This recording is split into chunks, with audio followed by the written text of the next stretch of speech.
আসসালামু আলাইকুম, কেমন আছেন সবাই? সো আজকে চলে আসলাম আমার খালামণির কিচেনটা দেখানোর জন্য।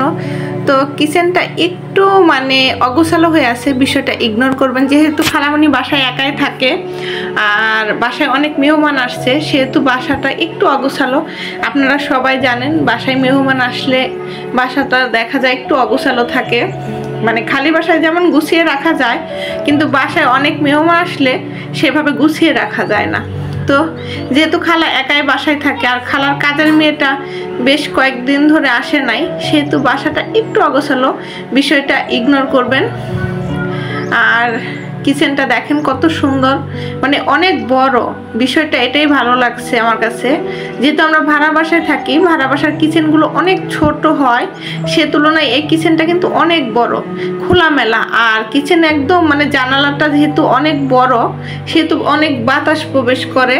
আর এখানে কিন্তু কাজ করে অনেক শান্তি, যেহেতু কিচেনটা অনেক বড়। আর আপনারা দেখেই বুঝতে পারবেন যে কিচেনটা মাশাআল্লাহ কতটা সুন্দর। যদিও একটু অগোছালো, একটু গুছিয়ে নিলে আর একটু ভালো লাগতো। তো এই তো চারপাশে দেখেন ক্যাবিনেট করা আছে। আর আরেকটা পাশে আসলে যেহেতু এতটা শহর না, এখানে একটু গ্রাম সাইডে বাসাটা, সেহেতু দেখা যায় ফসল করে এদের সব কিছুই আছে। এখানে তো অনেক কিছু রান্নাঘর আসলে রাখা আছে। তো এই তো এক পাশে একটা গ্যাসের চুলা, আরেক পাশে দুইটা গ্যাসের চুলা। তো খালা দেখা যায় মানুষ কম থাকলে একটার মধ্যে রান্না করে, আর বেশি মানুষ হলে দুইটার মধ্যে রান্না করে। আর এই তো ওই পাশে কিচেন চিমনি আছে লাগানো। আর এই পাশ দিয়ে দেখা যায় আদা, রসুন, পেঁয়াজ এগুলো রাখি আসলে। আর বিশেষ করে রান্নাঘরের একটা জিনিস আমার কাছে খুবই ভালো লাগছে, যে এটা এই জায়গা, এই হাউসটা আসলে এত ভালো লাগছে যে এখানে মাছ মাংস বসে কাটার জন্য এর ব্যবস্থা করছে, আর বড় বড় হাঁড়ি পাতিল ধোয়ার জন্য। তো এই হাউসটা আমার কাছে আসলে খুবই ভালো লাগছে, যেটা কিনা গ্রামে পাওয়া যায়। আসলে গ্রামে এরকম একটা হাউস থাকে যেটা টিউবওয়েল পাওয়ার বলে।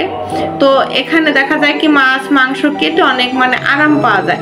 তো খালা আসলে বাসার ভিতরে, রুমের ভিতরে এরকম একটা জায়গা বানিয়ে নিছে, যেটা আমার কাছে অনেক ভালো লাগছে, যে এখানে কাজের মানুষ বসে বসে সবকিছু করে দিতে পারে, আর খালা এই পাশে রান্না করতে পারে। দেখা যায় না হলে কাজের মানুষ কাজ করতে লাগলে দেখা যায় নিজেরা কাজ করা যায় না, তো খালারা সেই সমস্যা হয় না। তো এক সাইডে খালা কাজ করে, আরেক সাইডে কাজের লোক কাজ করে। তো এই তো দেখো, আপনারা দেখেন কিচেনটা কতটা সুন্দর, মাশাআল্লাহ। আমার দেখে একদম মন ভরে গেছে, যেটা সত্যি কথা বলতে। যেহেতু আমরা ভাড়া বাসায় থাকি, আর আমার কিচেন ট্যুরটা আপনাদের সাথে শেয়ার করছি, আমার কিচেনটা খুবই ছোট, সেহেতু এই কিচেনটা দেখে আমার মনে হইতেছে একটা শান্তি লাগতেছে। আর এখানে আমাকে রান্না করতে দিলে আমার কাছে তো সবসময় রান্না করতে মন চাইবে। এই কিচেনটা আসলে কি খালা নিজের মনের মতো করে সাজিয়ে গুছিয়ে নিছে।